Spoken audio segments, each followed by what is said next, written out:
Bonjour et bienvenue sur mon jardin dans les Landes. Aujourd'hui je vous propose une petite visite du jardin potager qui n'est pas très commun. On n'a pas l'habitude de voir forcément un potager aussi peu rangé que ça. Mais il est la preuve que même dans un sol ingrat comme le sol que l'on a, on arrive à faire pousser des choses. Et notamment cette année où on a quand même de la pluie régulièrement, nous sommes le 22 juillet et vous voyez que les fruits, les fleurs commencent à produire.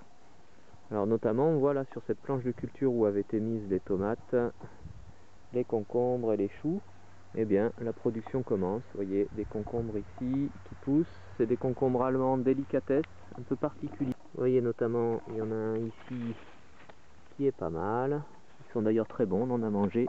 On a ici un pied d'aubergine avec les petites aubergines en train de pousser. Voilà. Et puis les tomates donc qui sont issues de graines de tomates qui sont cultivées dans la région depuis un moment. C'est un jardinier amateur qui me les a fait passer. Il m'avait donné des plants et vous voyez, ça donne de belles tomates qui sont prêtes à mûrir. Voilà, et encore un concombre derrière, les choux sur le devant et de l'oignon ici, quelques pieds d'oignon. Et vous voyez sur une planche là de 1,20 m de large ce que ça donne. Voilà, et quelques œillets d'Inde qui ont été mis.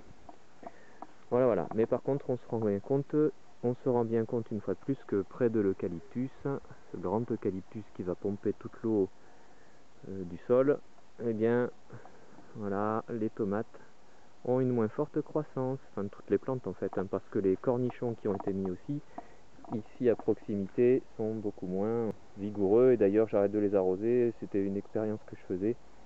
Franchement, près de l'eucalyptus, c'est pas intéressant de planter quelque chose, notamment si ça aime l'eau. Voilà, donc la planche de culture bien pleine de ces légumes.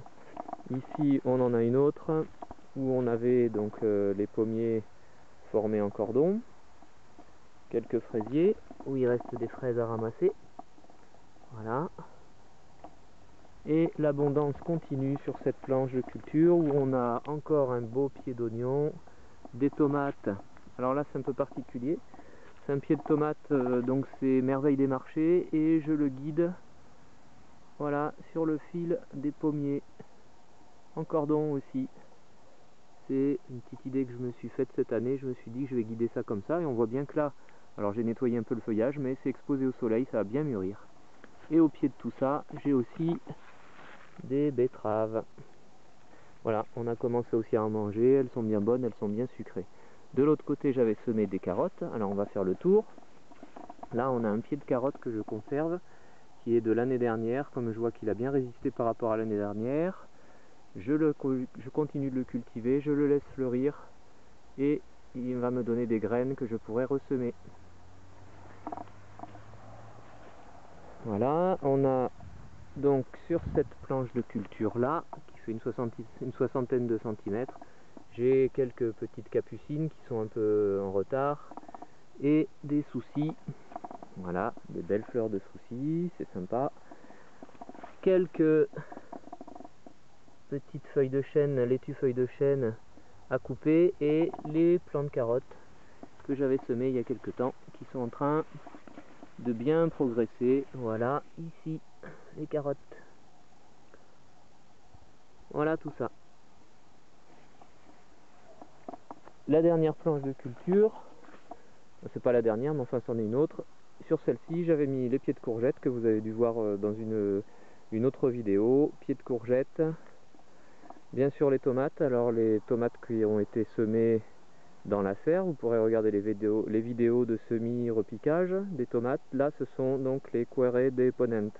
Vous voyez cette forme que ça a, assez particulière. C'est type cœur de bœuf. Voilà, on trouve ça dans les marchés aussi hein, sans problème. Voilà, et j'ai mis d'autres petites feuilles de chêne là qui commencent à démarrer. Et les pieds de courgettes, donc, et notamment celui-ci que j'ai conservé pour faire un pied mère. Donc c'est lui qui va me donner les graines pour l'année prochaine. Et donc j'ai supprimé le fruit, mais là j'ai d'autres courgettes qui arrivent. Voilà, on continue et on arrive aux haricots verts que j'avais semés il y a quelques temps et qui arrive à donner quelque chose un petit peu. Là ça fleurit, on va commencer à pouvoir avoir quelques petits haricots. Ça jaunit aussi, hein, le sol est vraiment très ingrat ici, hein, il est sec et il est très acide. Et enfin les pieds de melon, et sur lequel, en tout cas celui-ci, on aura au moins un melon. Voilà, vous pouvez voir aussi la vidéo sur la taille des melons, c'est intéressant à voir. Voilà, et enfin sur cette planche, on va arriver au bout, on va regarder dans ce sens-là. On a la culture de pommes de terre. Voilà, elles sont pas encore bonnes à ramasser. Pour l'instant, on en a ramassé quelques-unes, elles sont petites, elles sont bonnes, c'est de la binge.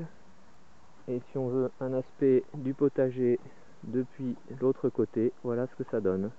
Ce sont des planches de culture d'1,20 m à peu près de large, un peu surélevées en butte et sur lesquelles je rajoute du compost tous les ans que je fais moi-même. Et on arrive, puisqu'on part au départ sur du sable très acide, hein, sable des Landes, très acide, assez compacté, hein, des sables podzoliques. Et on a un pH de 4,5 au départ, mais là je verrai cet hiver d'ailleurs si j'ai réussi à remonter un peu ou pas avec le compost, qui lui n'est pas forcément acide. Voilà, et aussi au potager on trouve quelques arbres fruitiers. Alors celui-ci, c'est un pommier que j'ai greffé qui est un Belchar, Chanteclair. Alors il est encore jeune bien entendu, il faut continuer à le former, on va le former en gobelet. Voilà. Et puis on a de l'autre côté, alors un petit aperçu du jardin en général, voilà. On a ici un petit sion de poirier. Celui-ci, j'ai plus la variété, c'est un poirier que j'avais récupéré, qu'on m'a donné. Et alors le pêcher, qui a eu plein de fleurs cette année, mais les fleurs ont coulé parce qu'on a eu une belle gelée blanche le 21 avril. Et voilà ce que ça donne. Lui, ça fait 4 ans maintenant qu'il est planté, il est bien beau, il devrait fournir des fruits. Il n'a pas la cloque, c'est intéressant. Ça doit être sûrement un pêcher de vigne, c'est pareil, c'est un pêcher que j'avais récupéré. Et enfin, on a ici un petit cerisier au pied du bac à compost. Un petit cerisier Sunburst que j'ai greffé en tête cette année.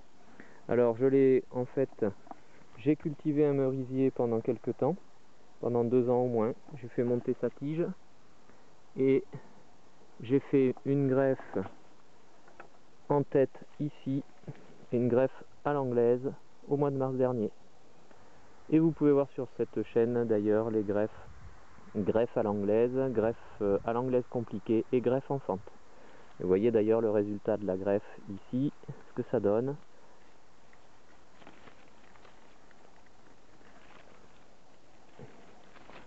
Voilà, c'est propre. Voilà, c'était une greffe anglaise compliquée. Voilà ce que ça donne comme résultat. C'est bien cicatrisé, il faut toujours quand même le maintenir ici avec le petit tuteur en bambou, de façon à ce que quand il y a des coups de vent, ça ne se casse pas au niveau de la greffe. Mais enfin, elle est bien cicatrisée normalement, il n'y a pas de souci. Et puis on le forme, donc là il va être formé en demi-tige, avec 4 branches qui partent de chaque côté. C'est plus facile pour l'accès aux fruits, il ne sera pas trop grand comme ça. Voilà, je vous remercie d'avoir regardé et écouté, et à bientôt sur monjardindansleslande.eclablog.com.